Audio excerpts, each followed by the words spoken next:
Hello runners, this is Bala here again. How are you all doing? Coming back to you again from yet another trip to Singapore, and this is my favorite run, as you all know. Every time I'm here I do this marina run.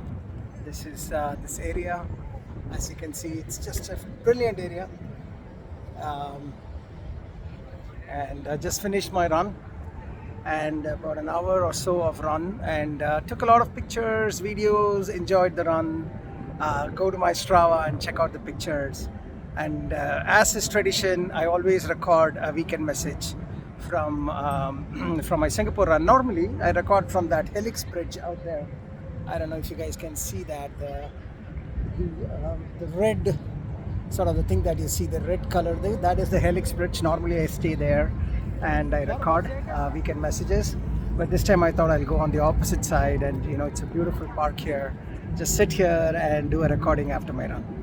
So first of all, guys, congratulations, the season is almost over. Peak Miso is done. As by the time you get this message, most of you would be staring into the last long run of the season. How crazy is that? Congratulations, folks. Some of you are already beginning to taper for your races. Yet some of you have a few more weeks to go, but from an official season perspective, it is already done. What a fantastic achievement. Congratulations. I thought we just started. We literally just got started, and look at where we are. This is what happens, guys, when you are in a very structured training program. This is what happens. You don't realize how time flies because you are in a rhythm. And when you're in a rhythm, when you have a specific framework, a specific goal, and you're working hard, you don't realize that you just get shit done. That's how you've done it. Congratulations. I'm so proud of all of you. All of us are so proud of all of you. And it really inspired us too. Like for instance, because of your inspiration, even though I'm here just for a couple of days, I don't miss a run. Talking of runs, just thought I'll now you guys are all seasoned runners. Many of you are going to vacations and go for a destination run and so on, and trust me, I've been doing this for a very long time, and for me, destination runs, travels and run are the reason why I'm doing running, not the medals, not the PRs, nothing else. The only word that I would say, a word of wisdom that I would say, is that when you're running in different places, you got to trust your body, how your body feels. Don't force fit your runs onto any destination runs. For instance, I've been traveling non-stop for the better part of last couple of weeks now, so I am jet lagged, even though I feel I've slept well, but the body is still not yet fully 100%. So with that in mind, you got to reduce your pace, manage your workload, and sort of run within yourself. That's the lesson. If you want to do long-term running, that's what you need to do. And that when you do that, you enjoy these beautiful runs in really fantastic weather. It's about 80 degrees out here, cool breeze. Man, I think this is what life is all about, isn't it? So today, folks, as we near the end of the season, I wanted to give three specific messages. One of that keeps, around this time only that question comes with from all our runners. So let me ask that question to myself and answer that. So that is the first one that I wanted to talk about. Then the second one is sort of introduce two advanced running metrics, especially for new runners. This will be very useful. You don't have to overthink it, but now that you're almost completing a season, it is good to know what those two advanced metrics are. What does it mean? And then as you come back to other seasons, you will know that these metrics are something that you can think about and focus on. Okay, so the first question that I'm going to ask myself, and I'm sure it is there in many of the first-time runners' minds at least, is that why are we not training the entire distance? What I mean by that is, let's say you're training for a half marathon. We tap it at about 10 miles. Advanced marathoners maybe tap it at 11 miles. Why don't we run the entire 13 miles? Why don't we run 15 miles? Train for 15 miles so that come race day 13 miles is easier, right? I mean, I can see why you say that. Typically that's how we do and prepare for an exam, right? We prepare for tougher problems so that when exam comes, it becomes easier. You prepare for 100 problems in 1 hour, so that in exam time you can do 50 problems in 40 minutes. Things like that. So I know that's the typical mindset, but why don't we do that? Now, the reason why we don't do that is mainly two reasons. One is, as I told you, that long distance training is always about that finding that balance between the training impact, that means the incremental training impact because of a run, and the incremental injury that is happening to your body. At the end of the day, this is a impact sport.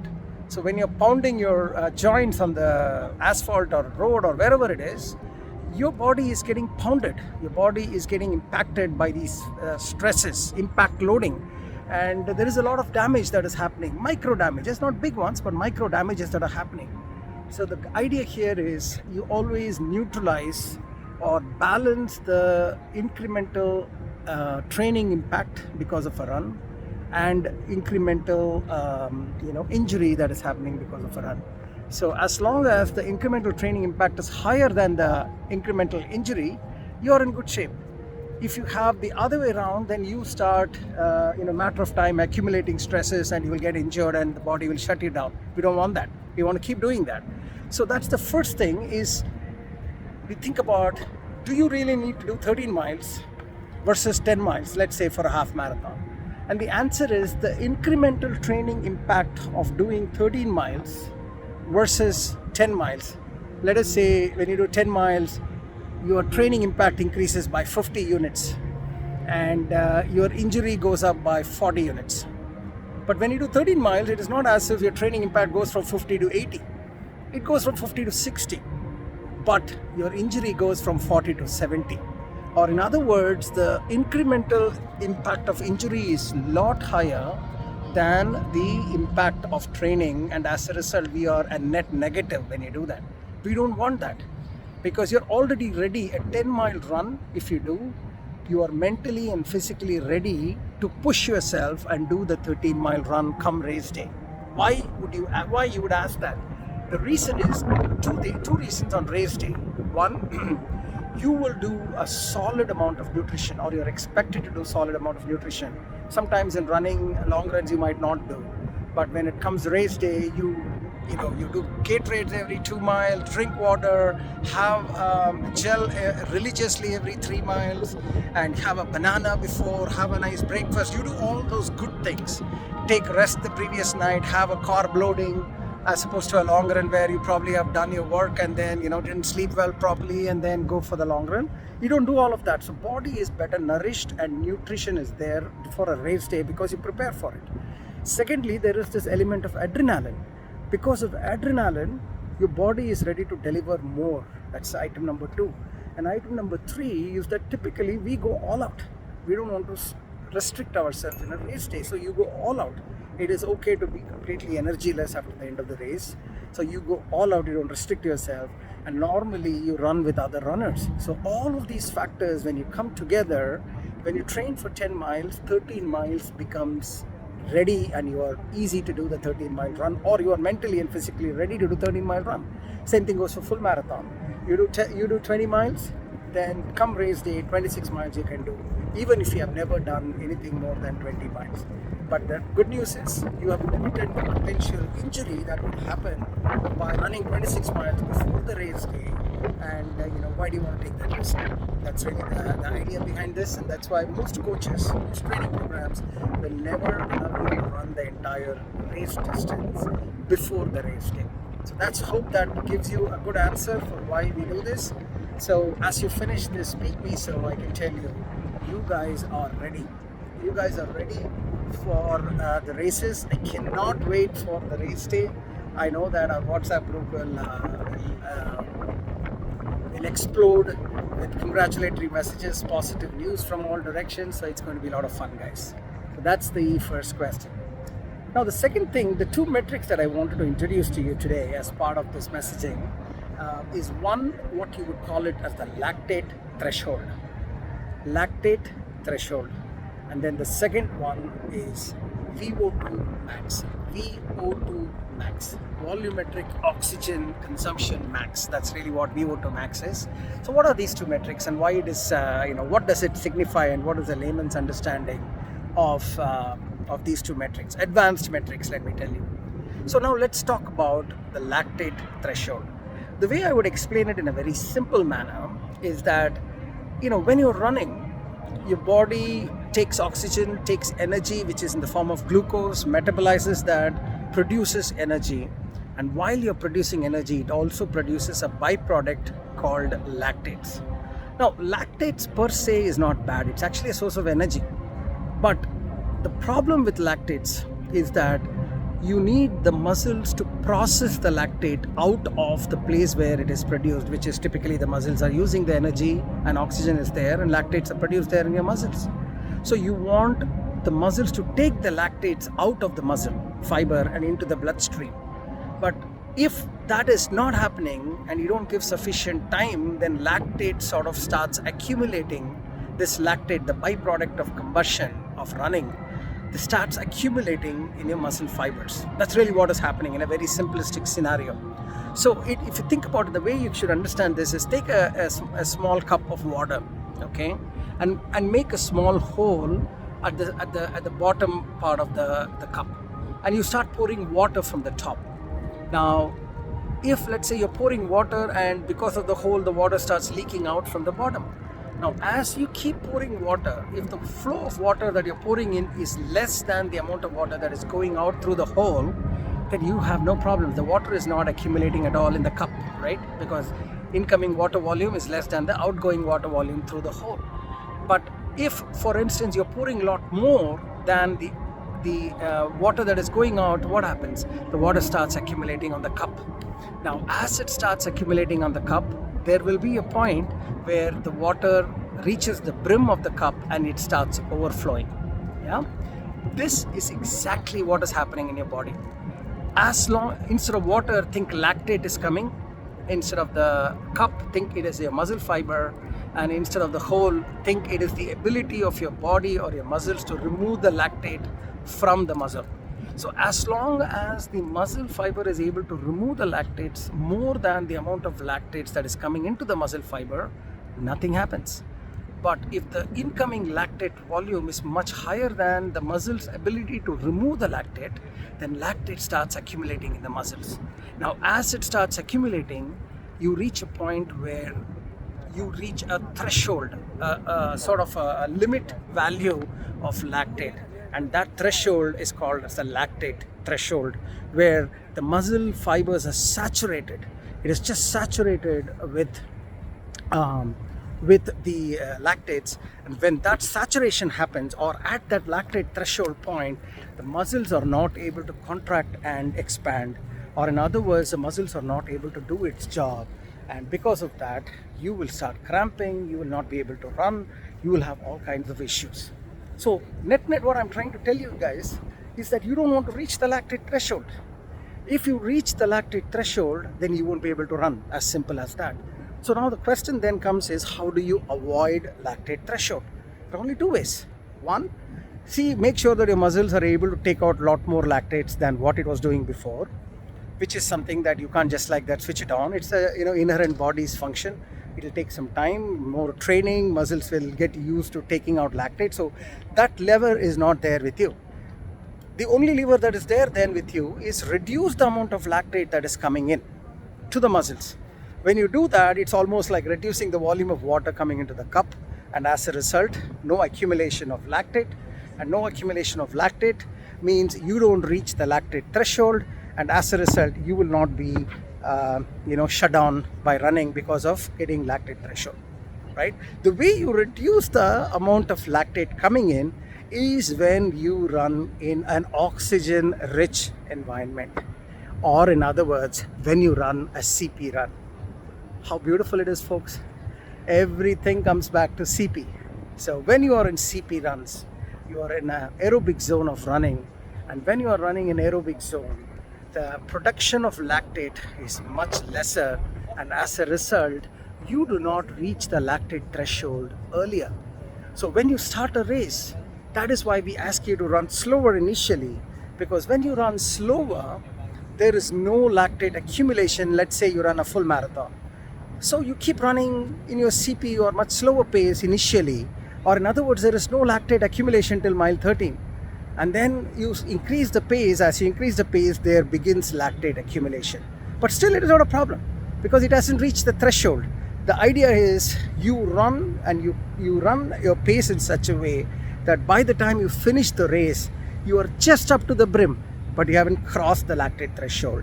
In that way, you are able to get the best out of your overall race pace. Or in other words, you are executing what is called as a progressive reverse split. Isn't it all fun? Everything coming together with that lactate threshold concept. Progressive reverse split, starting off very in an aerobic zone, try to keep it as much as possible, and then as you progress towards the race, you are able to delay the onset of lactate threshold, and hopefully you've controlled it in such a way that the lactate threshold is actually after the race, which doesn't really matter because you stop running after the race. That same thing you have to do it for long runs. Folks who go and struggle on a long run in my last 2 miles of a long run, you got to think, okay, I've reached the lactate threshold. One of the reasons could be I've reached the lactate threshold. So you need to see whether you are able to reduce pace initially so that you can push the onset of lactate threshold. So that's really what it is, guys. Once again, sorry, just a little interruption. I got a client on the other side. There is the person whom I came here for. I saw that guy, which is very interesting. But yeah, coming back to what I was saying. So that's the lactate threshold thing. So let us now talk about the other metric, which is the VO2 max, volumetric oxygen max. Now this VO2 max is quite simple, folks. VO2 max really is a measure of how much oxygen, the maximum amount of oxygen your body is trained to process. So if you think about it, one of the limiting factor for a run is the availability of oxygen, not just energy, the availability of oxygen. That's why you gasp, right? Your body is not able to process the oxygen coming in and the carbon dioxide. If you are not able to take the carbon dioxide out, then body is not able to take that much oxygen in. So gasping happens when body is not able to remove the carbon dioxide in time for the next requirement of oxygen coming into the lungs. So as a result, there is a deficiency of oxygen in the body. That's why the gasping happens. So VO2 max idea here is how well your body is able to absorb and process oxygen, and process oxygen. And let's say two people, one runner is able to process 100 units of oxygen, the max he can process, and the other person can do 200 units. Obviously, the second runner can push his system to a much higher level than the first runner because oxygen is available. That doesn't become the limiting factor. So can run faster, can run longer and faster, all of those combinations. So VO2 max is a measure of that, how max you can do. And again, VO2 max is not something that you can just train for and improve on it. VO2 max happens, the improvement of VO2 max happens as you train more and more. For instance, I've been running for the last 14-15 years now, and if I had measured my VO2 max at the beginning of my running journey, and if I had measured the VO2 max right now, I can tell you that my VO2 max would have increased at least 2 times, if not more. And the reason is my body is now able to process my lungs, my cardiovascular system, my musculoskeletal system, the efficiency, everything is improved, and as a result I'm able to process a lot more oxygen. So that's the idea behind all of this, and hence hope you just get that point. So you will see that in Garmin and other watches. So that's the thing, guys. Hopefully the message for today makes all sense for all of you. Not running the full distance, not training the full distance, and not training the full distance so that you don't get over injured and not really get the benefit of extra training. Hence we do 20 miles for full marathoner, 10 miles for half marathon and so forth. you are ready when you do that mentally and physically. And then the lactate threshold is a threshold after which lactate becomes saturated in your muscles, thereby shutting down your muscles. So we don't want to reach that. The only way to not reach that is try to run as much as you possible on CP and or in aerobic zone, and then you take on or do a progressive reverse split. That's really the other side of that. And then finally, the VO2 Max, your body's ability to process the maximum amount of oxygen a body should be able to process, is a measure of how fast or how long you can run for a given speed. So those are 3 advanced metrics. Hopefully all of this makes sense. Hopefully it's not too complicated. And really congratulations folks for coming to this level. Really want you to bring it. You started strong, you've endured it, let's finish strong. And also folks, the t-shirts are here in the next couple of days, or today, tomorrow, and you will start seeing some messages from our operations head Mona, who will start delivering your t-shirts and give some messages. I can't wait to see all of you on race day. Please do register. As I said, even if you run in other places, it doesn't matter. This is just race day for us, Runners High, for Runners High, by Runners High. So I want to see you guys there, and let's have some fun. And thank you guys, and all the very best. And signing off from the Fullerton Hotel in Singapore. Take a look at this. Very, very nice place. Take care guys.